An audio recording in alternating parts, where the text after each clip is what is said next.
राधे राधे हो राधे राधे राधे राधे हो राधे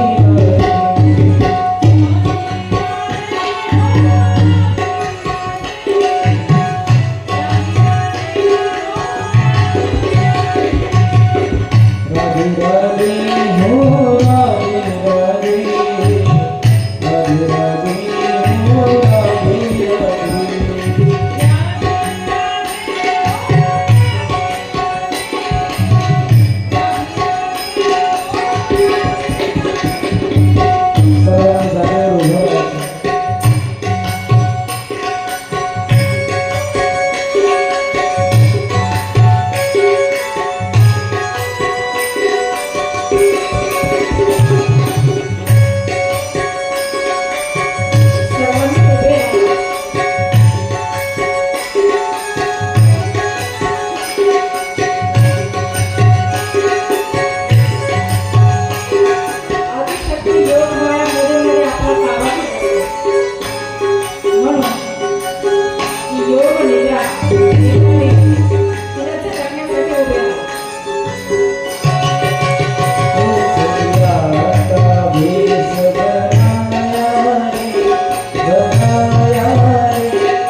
माता की जय। देवी भागवत ठाकुरान की।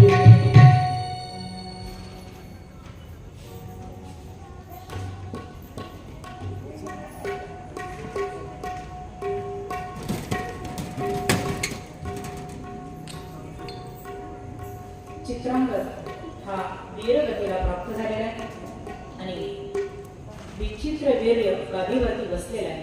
या विचित्र वीर्यासाठी पितामह भीष्माने काशी राजाच्या 3 कन्या यांना युद्धातून जिंकून आणलेले आणि अंबा, अंबिका आणि अंबालिका 3 कन्यांना जिंकून आणल्यानंतर अंबेने सांगितलं, मी शाल्वाबरोबर मला विवाह करायचा आहे, म्हणून आदराने शाल्वाकडे पाठवले। परंतु शाल्वाने नंतर नकार दिला। ती परत आलेली आहे आणि तिने सांगितलं, तुम्ही मला जिंकून आणलं, मला तुमच्यासोबत लग्न करायचं आहे। तर पितामह भीष्माने सांगितलं, मी आजन्म ब्रह्मचारी राहण्याची प्रतिज्ञा केलेली आहे, हे शक्य नाही, म्हणून ती सुद्धा तिथून परत गेली आणि आदिशक्तीची उपासना करायला लागलेली। इकडे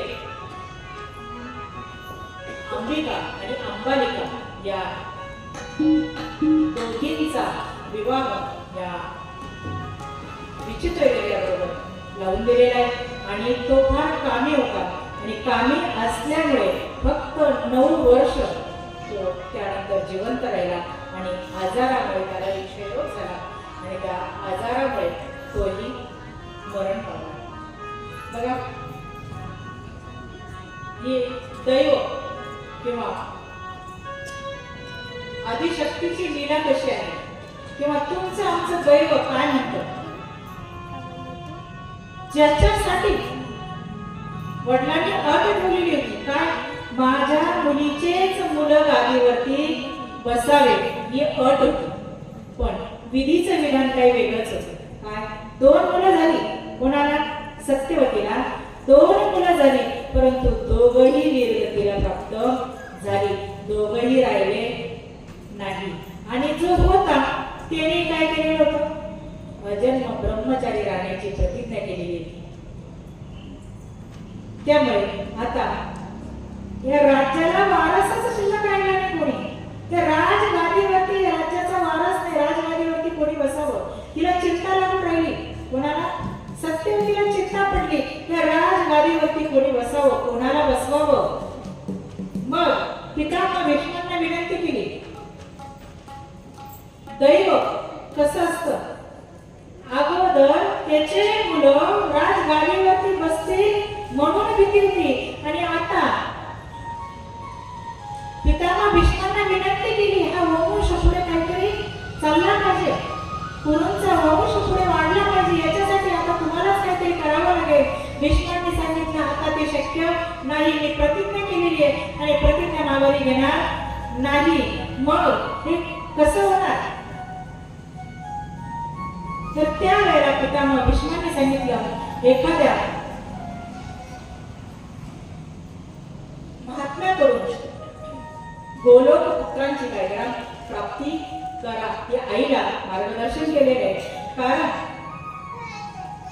आतापर्यंत क्षत्रियांसाठी तो पर्याय ठेवलेला आहे, क्षत्रियांसाठी तो पर्याय ठेवलेला आहे, कारण राजगादीसाठी राजगादी पुढे चालली पाहिजे म्हणून हा पर्याय आहे। तरी एखाद्या महात्म्याला बोलून या वारसासाठी तुम्ही काहीतरी पुढे करू शकता।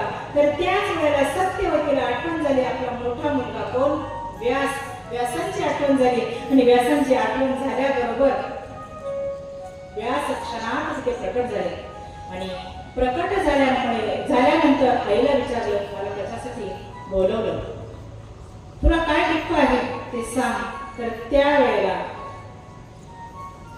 सत्यवतीने सांगितलं की राजगादी धोक्यात आहे, या गादीला वारसच नाही, गादीवरती राजा पाहिजे, राजा नसेल तर परकीय सत्ता आक्रमण करू शकते, त्रास देऊ शकते, म्हणून आता या गादीला वारस पाहिजे, याच्यासाठी मी तुझ्याकडून अपेक्षा करते।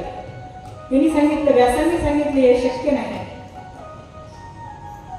परंतु आईने विनंती केली की माझ्या विनंतीला तुला मान द्यावाच लागेल, कारण तुझ्याशिवाय दुसरा पर्याय आता माझ्याकडे राहिलेला नाही। म्हणून व्यासांना विनंती केली. व्यासांनी आईची विनंती मान्य केली आणि प्रथमतः अंबिकेला व्यासांकडे पाठवलेले. व्यासांनी सांगितलेलं होतं मी उग्र तपश्चर्या करून आलेलो आहे आणि या उग्र तपश्चर्येमध्ये ही गोष्ट करणं अशक्य आहे. पुत्र तुला द्यायचा आहे तर त्याच्यासाठी ही गोष्ट करणं अशक्य आहे, परंतु तू काही कालावधीपर्यंत थांब. परंतु आईने सांगितलं माझ्याकडे आता वेळ राहिलेला नाही, म्हणून मला लगेच काय पाहिजे, या गादीसाठी वारस पाहिजे. म्हणून आईची इच्छा पूर्ण करण्यासाठी व्यास तयार झाले. तयार झाल्यानंतर प्रथमतः ही अंबिका जी होती ती अंबिका पाठवली. अंबिका पाठवल्यानंतर ऋषींचं ते उग्र तेज, उग्र तपाचं जे तेज आहे ते तेज तिला सहन झालं नाही. तिने डोळे झाकले आणि डोळे झाकले म्हणून नंतर व्यासांनी सांगितलं हिला मुलगा होईल, परंतु तो अंध मुलगा जन्माला येईल. कारण जे तपाचं जे तेज आहे ते तेज तिला सहन झालं नाही आणि तिने डोळे झाकले म्हणून अंध मुलगा जन्माला येईल. त्याच्यानंतर अंबालिकेला पाठवलं आणि अंबालिकेला पाठवल्यानंतर अंबालिका अगोदरच घाबरली आणि सर्व चंदनाची उकीच शरीराला लावून गेली. आणि म्हणून व्यासांनी नंतर सांगितलं की हिलाही मुलगा होईल, पण पंडू रोगाने तो ग्रस्त असेल म्हणून पांढरा शुभ्र असा मुलगा हिला काय होईल, जन्माला येईल. आईने सांगितलं ज्याच्यासाठी हा एवढा अट्टहास केला, राजगादीवरती राजा पाहिजे, तो सुदृढ पाहिजे, ज्ञानी पाहिजे. आणि असा राजा जर असेल तर राज्यकारभार कसा चालणार, म्हणून परत एकदा विनंती केली. काही कालावधीनंतर परत विनंती केली आणि विनंती केल्यानंतर एका सुनेला परत पाठवलं, परंतु ती सून घाबरली आणि तिने दाशी पाठवली. आणि ती दाशी मुळातच आदिशक्तीची उपासना करणारी होती, आदिशक्तीची भक्त होती. आणि आदिशक्तीची भक्त असल्यामुळे तिच्यामध्ये मुळात ती शक्ती तयार झालेली होती. आदिशक्तीची जी ताकद आहे ना ती ताकद तयार झालेलीच होती. म्हणून या ऋषींचं जे तेज आहे ना ते तेज तिला सहन झालं आणि तिच्या पोटी नंतर जो मुलगा जन्माला, ऋषींनी सांगितलं हिच्या पोटी जो मुलगा जन्माला येईल ना हा मुलगा ज्ञानी आणि आदिशक्तीचा भक्त, भगवत भक्त म्हणून जन्माला येईल. म्हणून प्रथम मुलगा जन्माला आला तो अंध मुलगा जन्माला आला, त्याचं नाव धृतराष्ट्र ठेवलं. दुसरा मुलगा जन्माला आला तो पांडुरोगाने ग्रस्त होता म्हणून तोच पांडू. आणि तिसरा जो मुलगा आहे दाशीच्या ओढणी जन्माला आला, दाशीपासून जन्माला आला म्हणून त्याचंच नाव दाशीपुत्र विदुर असं ठेवण्यात आलं. ही कुरुवंशाचा विस्तार विचारलेला होता. शौनकांनी काय केलं, कुरुवंशाचा विस्तार कसा झाला हे विचारलं. म्हणून सूतजी कुरुवंशाचा काय करताय, विस्तार सांगताय. मग त्यानंतर त्यांचा पुढचा विस्तार कसा झाला कुरुवंशाचा हे विचारलेलं आहे. विचारल्यानंतर सूतजी सांगू लागले की या धृतराष्ट्राला दोन बायका होत्या म्हणे, एक गांधारी आणि दुसरी सौबली. या गांधारीपासून 100 मुलं जन्माला आले आणि दुसरी जी होती सौबली, तर या सौबलीला एकच मुलगा झाला, त्याचं नाव युयुत्सु असं त्या सौबलीचं नाव. आणि इकडे पंडू राजाचा विस्तार सांगायला सुरुवात केली. या पंडू राजा जो आहे ना, या पंडू राजाशी कुंतीचं लग्न झालेलं आहे. म्हणून कुंतीचं चरित्र सांगताय की कुंती, या कुंतीचं नाव होतं पृथा. ज्या वेळेला जन्माला आली तर त्यावेळेला तिचं नाव पृथा, कारण शूरसेनाची मुलगी म्हणून ती जन्माला आली म्हणून तिचं नाव पृथा असं ठेवलेलं होतं. परंतु या शूरसेनाचाच मित्र कुंतीभोज, या कुंतीभोजाला मुलबाळ नाही आणि मुलबाळ नाही म्हणून तो दुःखी होता. आणि दुःखी असल्यामुळे हे दुःख मित्राला माहित होतं, शूरसेनाला माहित होतं. म्हणून शूरसेनाने काय केलं, तुला मुलबाळ नाहीये, मला आता मुलगी झालेली आहे, तुझ्या दुःखाचं निवारण व्हावं म्हणून स्वतःची मुलगी कोणाला दिली, कुंतीभोजाला दिली. आणि कुंतीभोजाला स्वतःची मुलगी दिली म्हणून तिचं नाव अगोदर होतं पृथा. आणि कुंतीभोजाची मुलगी म्हणून तिचं नाव काय पडलं पुढे, कुंती पडलं.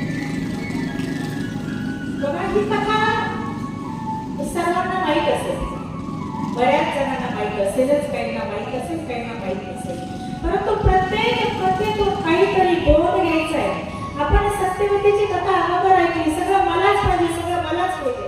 सगळं काही जे काही आहे ते मलाच पाहिजे, राज्यकारभार म्हणजे गादीवरती माझाच मुलगा बसला पाहिजे.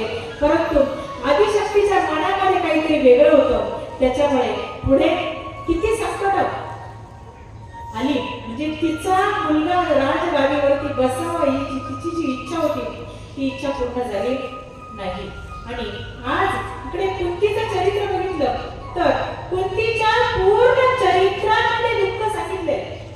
कुंतीच्या पूर्ण चरित्रामध्ये दुःखच सांगितलेलं आहे. ते दुःख किती बालपणापासून सांगितलेले. जशी जन्माला आली तेव्हापासून दुःख आहे. जन्माला आल्याबरोबर आई वडिलांचा विरह झालेला आहे.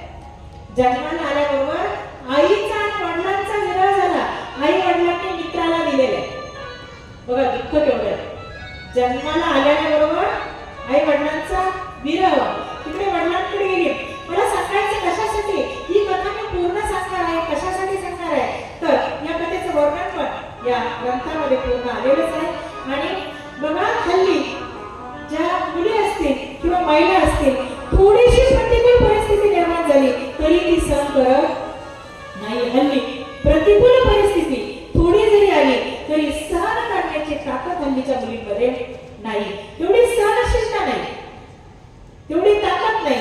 म्हणून ती परिस्थिती सहन करत नाही. लगेच चुकीचा निर्णय घेऊन हल्ली मुली काय होतात, मोकळ्या होत असतात. मग त्याच्यासाठी कितीही जरी मोठं संकट आलं तरी संकट आल्यानंतर डोळ्यापुढे ही कथा यावी. कोणाची, या कुंती मातेची कथा यावी. आणि कुंती मातेची कथा ज्यावेळेला डोळ्यापुढे येईल ना तर त्यावेळेला लक्षात येईल आपलं दुःख काहीच नाही. त्यावेळेला लक्षात येईल आपलं दुःख की त्या दुःखापुढे आपलं दुःख काहीच नाही. आणि म्हणून या कथा ऐकायच्या असतात. नवे कुंती माता जर डोळ्यापुढे नाही आली तर आणावी आमची सीता माता डोळ्यापुढे आणावी. सीता मातेचाही जर विचार केला तर जनक राजाची कन्या होती.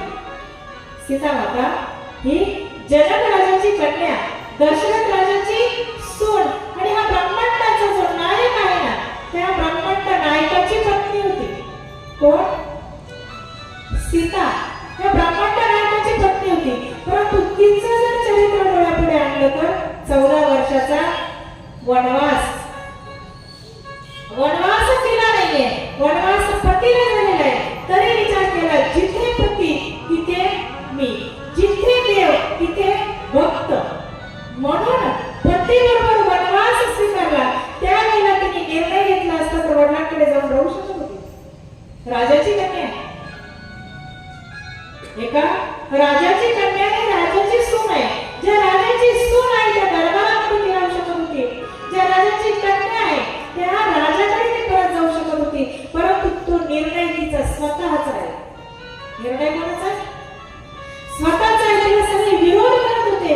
तू वनवासामध्ये जाऊ नको, वनवास तुला झालेला नाहीये, वनवास प्रभू रामचंद्रांना झालेला आहे. म्हणून त्यांना जाऊ दे, ज्यांना वनवास झालेला आहे ना त्यांना जाऊ दे, तू जाऊ नको. परंतु तरी तिने निर्णय घेतला जिथे माझा भगवंत असेल ना तिथे मी काय होईल, राहणार. ती स्वतः वनवासाला गेलेली आहे. आणि वनवासाला गेल्यानंतर किती दुःख. झोपायला गादी होती का, खायला माझे पकवान होतं का, नेसायला घरजरी वस्त्र होते का, ऊन वारा पाऊस याच्यामध्ये राहण्याच्या सुविधा होत्या का. तरीही या 14 वर्षाच्या वनवासामध्ये मला कुठे त्रास झाला असा उल्लेख. केवढे संकट आले, एवढ्या संकटांना तिने तोंड दिलं. सर्व संकटांना सामोरे गेले. आणि आपण शुल्लक गोष्टीसाठी काही वेळेला वैतागतो, दुःख होतं. एवढं मोठं संकट मलाच का, माझ्यावरतीच एवढं मोठं संकट का. परंतु ज्या वेळेला सीता मातेचं चरित्र डोळ्यापुढे आणलं जाईल तर त्या वेळेला लक्षात येईल की माझं संकट काहीच नाही. आणि मग तुम्ही आनंदाने जीवन जगू शकाल. म्हणून कथा ऐकायच्या. कथा ऐकण्यामागचं कारणच काय, तर जीवनामध्ये सुख दुःख हे येणारच आहे. सुख आणि दुःख हे एका नाण्याच्या 2 बाजू आहेत. सुख आलं ना तर काही कालावधीमध्ये परत दुःख हे येणारच आहे. दुःख जास्त काळ राहणार नाही, दुःखामागून सुख हे परत येणारच आहे. म्हणून दोनही गोष्टींचा सामना करता आला पाहिजे. कितीही मोठं दुःख जरी आलं तर त्या दुःखाला सामोरं जाता आलं पाहिजे. दुःखाला सामोरं जाता आलं पाहिजे. त्याच्यासाठी या कथा ऐकायच्या आणि या प्रत्येक कथेतून बोध घ्यायचा आहे आपल्याला. प्रत्येक कथा ऐकल्यानंतर कथेतून बोध घ्यायचा आहे. म्हणून आपल्याला आज बघायचंय कुंती माता. कुंती माता जन्माला आली. जन्माला आल्याबरोबर काय केलेलं आहे? मित्राला गेलेले. म्हणून आई वडिलांचा विरह झाला आणि विरह झाल्यानंतर त्या कुंती भोज राजाकडे कुंती माता कुंती ज्यावेळेला राहू लागली, की छोटीशी कन्या ज्यावेळेला राहू लागली, तर बघा या आदिशक्तीची लीला काय असेल सांगता येत नाही. बालरूप आहे आणि बालरूपामध्येच तिथे दुर्वास मुनी आले आणि दुर्वास मुनींची सेवा करण्यासाठी राजाने नियुक्ती केली या कन्येची. छोटी कन्या आहे आणि या कन्येची नियुक्ती तिथे केली गेली. तर या ऋषीला जे काय हवं नको ते सगळं तू बघायचं आणि ऋषी आहेत ते. या ऋषींनी महात्म्यांनी जर एखाद्याची कसोटी घ्यायचं ठरवलं ना तर ते हर प्रकारे घेतील. समोरचा जेवढा दक्ष आहे ना सेवेसाठी, समोरचा जेवढा सेवा करण्यासाठी जेवढा तत्पर असेल त्याच्या पुढची युक्ती हे संत महात्मे वापरत असतात. त्याच्या पुढची युक्ती वापरत असतात. जेव्हा जे मागितलं तेव्हा ते लगेच क्षणात ती काय करत होती? ती हजर करत होती. नको त्या वेळेला फुलं पाहिजे लगेच फुलं, पाणी पाहिजे लगेच पाणी. होमासाठी होमामध्ये टाकणारी जी हवनाची द्रव्य आहे ती द्रव्य कधी मागतील, कधी काय मागतील हे सांगता येत नाही. तर रात्रंदिवस झोप नाही. कदाचित मला झोप लागली आणि ऋषीने एखादी वस्तू मागितली आणि ती लगेच जर दिली गेली नाही तरी मला शांत होते. म्हणून रात्रंदिवस ती काय जागी आहे. कशासाठी? दुर्वास मुनींच्या सेवेसाठी. दुर्वास मुनींची ती सेवा करते आणि कठीणातील कठीण परीक्षेला दुर्वासांनी घेतलेली. दुर्वास नावच असं आहे की यांच्यापासून काय राहावं लागतं? हे दूरच असलेले चांगले. मग यांना जर क्रोध आला तर कधी काय शाप देऊन मोकळे होतील हे सांगता येत नाही.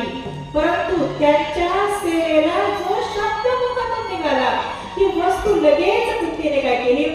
हजर केलेली आहे. आणि त्यांच्या त्या सेवेमध्ये ती सफल झाली. त्यांची जी परीक्षा होती त्या परीक्षेमध्ये सफल झाली. कारण राजाने सांगितलं होतं की मी असंख्य सैनिक आहे माझ्याकडे, तरी सैनिक तुमच्या सेवेला देतो. परंतु दुर्वासाने सांगितलं मला ही कन्याच पाहिजे.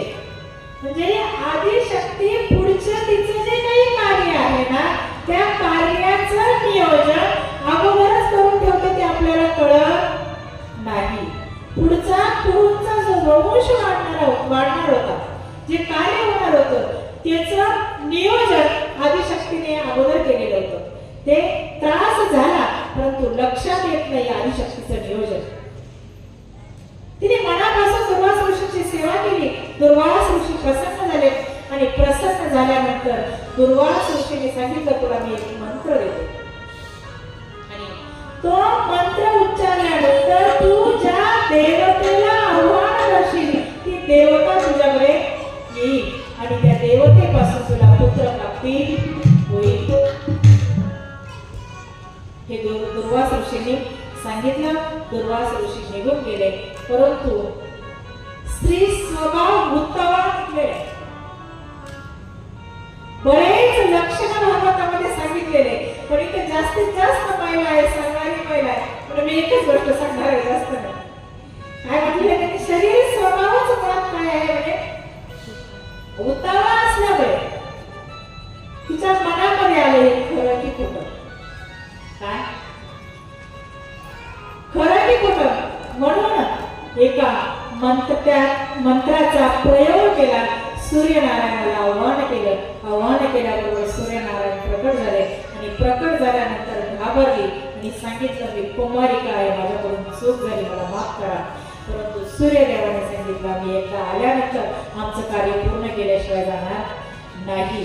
मग विनवणी केली गेली परंतु सूर्यदेवाने सांगितलं नाही, मग त्यावेळेला सूर्याचा जो अंश आहे, सूर्याचं जे तेज आहे, ते तेज तिच्या उदरामध्ये प्रकट झालं, उदरामध्ये सामावले गेलं आणि काही कालावधीमध्ये तिला एक मुलगा झाला.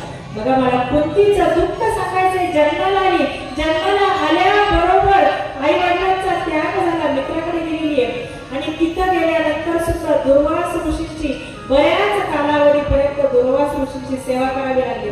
रात्रंदिवस राजाची कन्या आहे, राजाची कन्या असून सुद्धा रात्रंदिवस उभी आहे, कारण कधी शांती मोकळी होती सांगता येणार नाही म्हणून. आणि त्याच्यानंतर ऋषी निघून गेले कुठे, नाही तर कुमारपणामध्ये, कौमार्य अवस्थेमध्ये हा दोष, कलंक पाठीमागे लागलेला आहे. कसे दिवस काढायचे? 9 महिने काढायचे. 9 महिने काढायचे म्हटल्यावर लपून, दाशीला घेऊन लपून 9 महिने काढले आणि 9 महिने काढल्यानंतर सुद्धा जो जन्माला मुलगा जन्माला आला. आता मुलगा जन्माला आला, करायचं काय? आईचं अंतःकरण केवढं मोठं दुःख आहे, तरी दाशीच्या सांगण्यावरून त्या मुलाला एका टोपलीमध्ये ठेवलं आणि टोपलीमध्ये ठेवून मुलगा नदीमध्ये सोडून दिला. तोच कर्ण जन्माला आला. विवाहाच्या अगोदर जो जन्माला आला तो कर्ण. आणि त्यानंतर पुढचं दुःख थांबलं नाही, आयुष्यभर दुःख आहे. मुलगा सोडून दिला आणि थोड्याच माऊलीमध्ये या हस्तिनापूरचा पांडुराजा, या पांडुराजाबरोबर कुंतीचा विवाह काय झालेला आहे, ठरलेला आहे. मोठ्या थाटामाटामध्ये विवाह झाला आणि विवाह झाल्यानंतर ही राजासोबत राज दरबारामध्ये कुंती गेलेली आहे. राज दरबारामध्ये गेली, थोडासाच कालावधी दोघांचा आनंदामध्ये गेलेला आहे. आनंदात गेल्यानंतर राजाला युद्धाला जावं लागलं. पांडुराजाला युद्धाला जावं लागलं. बऱ्याच काळापर्यंत राजा युद्धाला गेलेला आहे आणि युद्धाहून ज्या वेळेला परत आला तर त्यावेळेला मद्र देशाची, मद्र राजाची कन्या जी आहे तिला राजा सोबत घेऊन आलेला आहे. तिच्या बरोबर काय केलेलं आहे, राजाने विवाह केलेला आहे. म्हणून कुंतीला दुसरी सवत कोण, माद्रीशी विवाह झालेला आहे, मद्र देशाची कन्या. बर, तिचाही आनंदाने काय केलेला आहे, कुंतीने स्वीकार केला आणि तिचाही स्वीकार केल्यानंतर थोडाच अवधी गेला. थोड्याच अवधीमध्ये या कुंती, माद्री आणि पांडुराजा शिकारीला वनामध्ये गेलेले आणि शिकारीला वनामध्ये गेल्यानंतर शिकार करायची आणि शिकार करत असताना एक हरणाचं जोडपं एकत्र होतं, क्रीडा करत होतं आणि क्रीडा करत असताना चुकून या राजाकडून त्या हरणीला बाण लागला गेला आणि हरणीला बाण लागला आणि त्या हरणी गतप्राण झाली. मग त्याच वेळेला त्या एका ऋषीने त्या हरणाचं रूप धारण केलेलं होतं.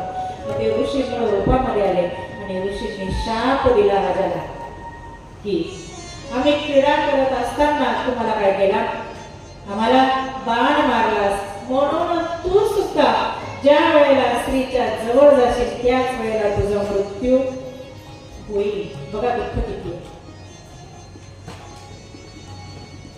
राजाला शाप मिळाला, पांडुराजाला शाप मिळाल्यानंतर राजाने ठरवलं त्या राजवैभवामध्ये जर मी राहिलो तर माझे विकार जागे होतील. आणि त्या ऋषीने तर शाप दिलेला आहे की ज्या वेळेला तू स्त्रीच्या जवळ जाशील त्या वेळेला तुझा अंत होईल. मग राजवैभवात राहणं आता शक्य नाही. राजवैभवामध्ये मी राहू शकत नाही. मी कुठे जाणार आता, वनामध्ये जाणार. राजा वनामध्ये निघालेला आहे. कुंतीने सांगितलं तुम्ही वनात जाणार असेल तर मी राजदरबारात राहू शकत नाही. म्हणून कुंती आणि माद्री दोघी इकडे निघाल्या, या राजासोबत निघालेल्या आणि राजवैभवाचा त्याग केला. कुठे राहायचंय, वनामध्ये राहायचंय. या दोघही पांडुराजा बरोबर वनामध्ये राहू लागले आणि वनामध्ये राहत असताना बराच कालावधी गेला आणि हा राजा दुःखी राहू लागला. कोण, पांडुराजा दुःखी राहू लागला. दुःखाचं कारण विचारलं होते, दुःखाचं कारण विचारले. पांडुराजाने सांगितलं की आपला वंश पुढे वाढला पाहिजे. वंश वाढणारच नाही. ऋषींच्या शापामुळे आपला वंश पुढे वाढणार नाही याचं दुःख मला आहे. मला कुंतीने सांगितलं त्यावरती पर्याय आहे. लग्नाच्या अगोदर दुर्वास मुनींची जी मी सेवा केलेली आहे ती सेवा केल्यानंतर त्यांनी मंत्र दिलेला होता आणि त्या मंत्राने तुझ्या देवतेला आव्हान करशील त्या देवतेपासून तुला पुत्र प्राप्ती होईल. ही घटना राजाला सांगितली. राजाला आनंद झाला आणि मग राजाच्या संमतीने या कुंतीने प्रथमतः त्या मंत्राचा जप केला आणि मंत्राचा जप केल्यानंतर प्रथमच यमधर्मांना आव्हान केलेले आणि यमधर्माला आव्हान केल्यानंतर यमधर्मापासून जो पुत्र जन्माला आला तोच यांचा प्रथम पुत्र धर्मराज. त्यानंतर वायुदेवाला आव्हान केलं आणि वायुदेवापासून जो पुत्र जन्माला आला तो भीम. आणि त्यानंतर इंद्रदेवाला आव्हान केलेले आणि इंद्रदेवाला आव्हान केल्यानंतर जो मुलगा जन्माला आला तोच धनुर्धारी अर्जुन. हे 3 मुलं कुंती आणि पंडूराजा यांना झाली आणि त्यानंतर शेवटी आईचं अंतःकरण. कुंतीचं शेवटी आईचं अंतःकरण. एक स्त्रीच दुसऱ्या स्त्रीची व्यथा जाणू शकते. म्हणून आता मला तर मुलं झाली परंतु माझी दुःखी आहे. तिलाही अपेक्षा आहे की मलाही मुलं व्हावी. म्हणून तिने काय केलं म्हणजे हा जो मंत्र होता तो मंत्राचा प्रयोग माद्रीला करायला लावलेला आहे आणि माद्रीला मंत्राचा प्रयोग करायला लावल्यानंतर अश्विनी कुमारांचं आव्हान केलं आणि अश्विनी कुमारांचं आव्हान केल्यानंतर तिला जो गर्भ राहिला आणि त्यातून 2 मुलं जन्माला आली. तेच नकुल आणि सहदेव असे हे 5 मुलं कुंतीचे आणि पंडूराजाचे. हे 5 मुलं ज्या वेळेला झाली ती मुलं लहानची मोठी होऊ लागली. विधीचं विधान ऋषी मुनींचा शाप मुखातून निघालेला तो कधीही खोटा होणार नाही किंवा खोटा होत नाही. त्या आदिशक्तीची लीला पुढचं कार्य वेगळ्या पद्धतीने त्या आदिशक्तीला करून घ्यायचं होतं. म्हणून बराच कालावधी लोटला तरी राजाने संयम ठेवलेला होता. परंतु एक दिवस असा उगवला की आदिशक्तीनेच ती अंतरात्म्यामध्ये एक दिवस ही माद्री सुंदर होती आणि सुंदर असल्यामुळे आतमध्ये काम जागा झाला आणि तो स्वतःला आवरू शकला नाही. 2 जण एकत्र आले आणि एकत्र आल्यानंतर त्याच वेळेला तिथे पंडूराजाचा जो शाप होता 2 जण एकत्र येतील त्याच वेळेला तुझा मृत्यू होईल तर त्याच वेळेला पंडूराजाचा मृत्यू झाला. बघा कुंती वनामध्ये राहत होती परंतु पती सोबत होता. कुठे? वनामध्ये आपल्या 5 मुलांसोबत राहत होती परंतु पती सोबत होता. परंतु आता पती नाहीये. मग वनात कसं राहायचं? तर त्यावेळेला तिने सांगितलं की सती जाते.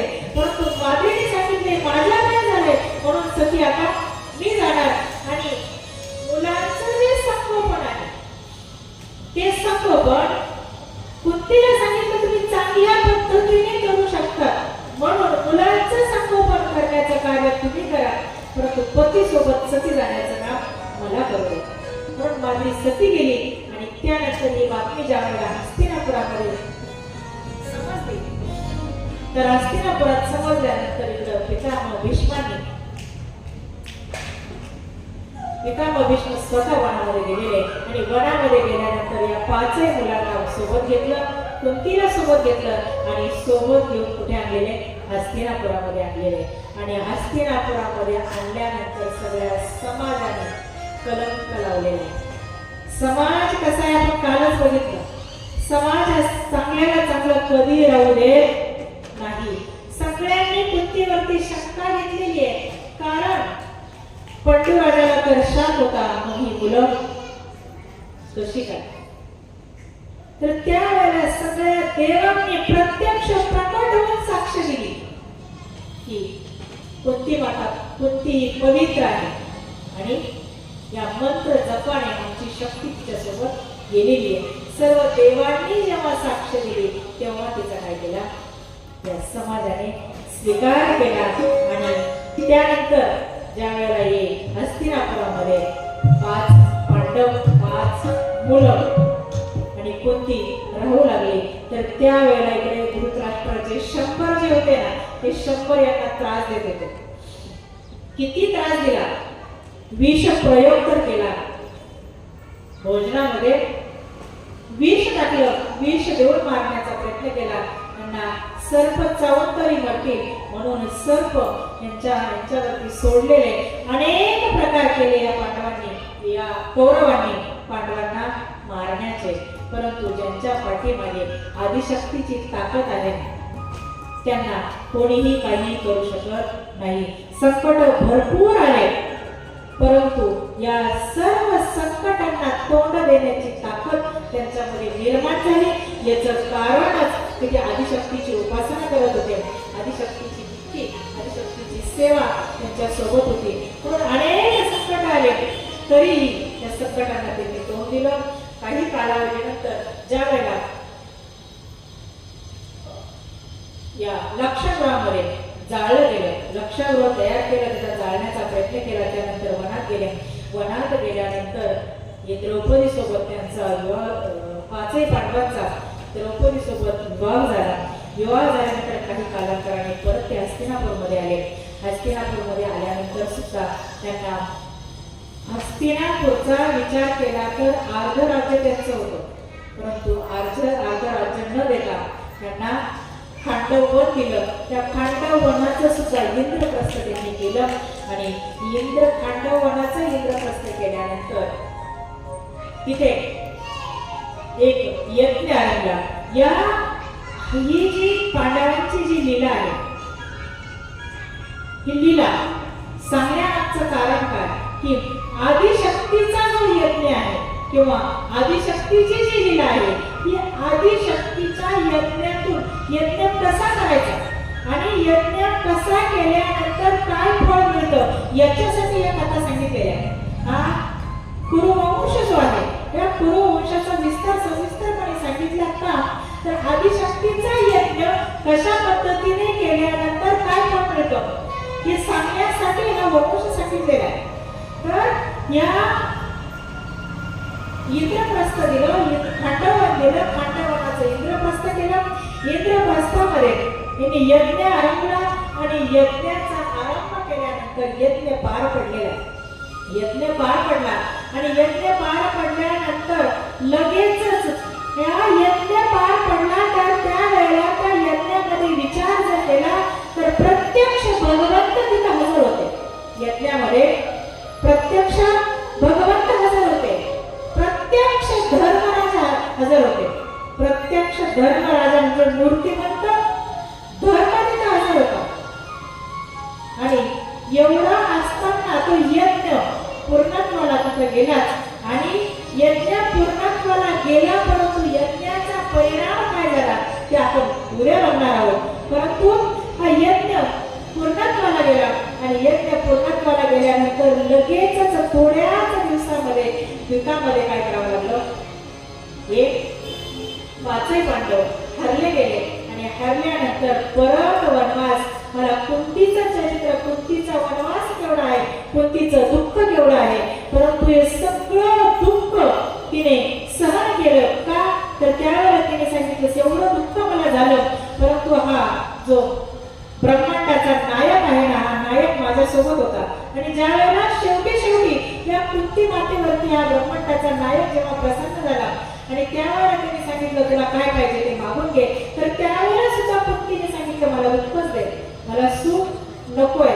तर त्यावेळेला भगवंताने विचारलं तू अशी मागणी का केली, तर त्यावेळेला कुंती मातेने सांगितलं तू ज्या वेळेला दुःख देतो ना, तर त्यावेळेला दुःखामध्ये मागे पुढे उभा राही सांभाळीत आणि आघात निवाराय. म्हणून तू मागे पुढे उभा राहून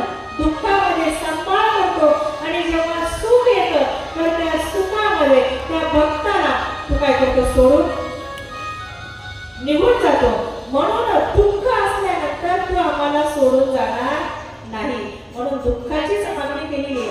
म्हणून या कथेतून बोध एवढा घ्यायचा आहे की किती जरी दुःख आलं, किती मोठी संकट आली, तरी त्या संकटांना त्या आदिशक्ती जगदंबेचं नामस्मरण करत करत करत करत जर सामोरं गेलं ना, तर ती आदिशक्ती जगदंबा मागे पुढे उभं राहून काय करत असते, आपला सांभाळ करत असते. मागे पुढे उभं राहून ती सांभाळ करते. पण कधी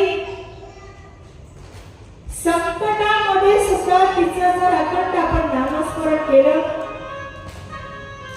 तर अखंड नामस्मरण जेव्हा करतो ना, तर त्यावेळेला ती अखंड आपल्या मागे पुढे उभं राहून सांभाळ करत असते. म्हणून हा पूर्वीचा जो इतिहास आहे, हा पूर्ण इतिहास सांगितला. द्यूत क्रीडा झाली, द्यूत क्रीडेनंतर परत राज्य हरले, राज्य हरल्यानंतर परत वनामध्ये गेलेले, वनातून परत महायुद्ध झालेले, कौरव आणि पांडव यांच्यामध्ये युद्ध झालं. युद्धामध्ये महाभारती युद्ध झालं. युद्धामध्ये 5 पांडवांचा विजय झाला आणि कौरवांचा काय झाला, इकडे विनाश झाला. कारण पांडवांकडे मूर्तिमंत धर्म, कौरवांकडे मूर्तिमंत अधर्म. म्हणून पांडवांचा विजय झाला आणि कौरवांचा इथे दुष्ट बुद्धी, मूर्तिमंत धर्म आणि अधर्म, अधर्माचा विनाश झाला आणि धर्माचा विजय झाला. आणि विजय झाल्यानंतर पांडवांमधला धर्मराजा राज सिंहासनावरती बसलेला आहे आणि राज सिंहासनावरती बसल्यानंतर बराच कालावधीपर्यंत हे राज्यकारभार केलेला आहे. आणि राज्यकारभार केल्यानंतर पुढे यांच्यामध्ये फक्त अभिमन्यूचा मुलगा परीक्षिती, त्यांचा वंश चालवण्यासाठी फक्त परीक्षिती काय झालेला आहे, या वंशामध्ये शिल्लक आहे.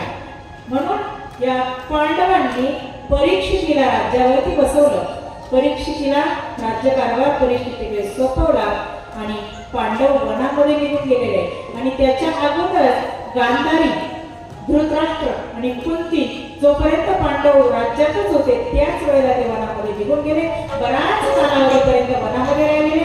एक दिवस वनाला अग्नी लागला आणि त्या अग्नीमध्येच हे सर्व धृतराष्ट्र, गांधारी, कुंती हे काय झालेले, विलीन झालेले. नंतर पांडव सुद्धा त्या परीक्षितीला राज्यावरती बसवलं आणि राज्यावरती बसून पांडव पण त्या आदिशक्तीची उपासना करण्यासाठी वनामध्ये निघून गेले. आणि त्यानंतर या परीक्षितीला पुढे ऋषींचा शाप मिळतो आणि शाप मिळाल्यानंतर हा परीक्षिती उद्धाराचं साधन करतो की नाही करत. आणि कथा का ऐकावी लागली, जन्मेजयाने कथा का ऐकली, परीक्षितीने स्वतःचा उद्धार केला की नाही, आणि म्हणून त्याच्या उद्धारासाठी कथा ऐकावी लागली की का ऐकावी लागली, त्या प्रश्नांची उत्तर आपण उद्या बघणार आहोत. आजची जी कथा आहे ती कथा इथेच विराम पावत आहे. यानंतर आरती होईल आणि आरतीनंतर उद्याच्या ज्या काही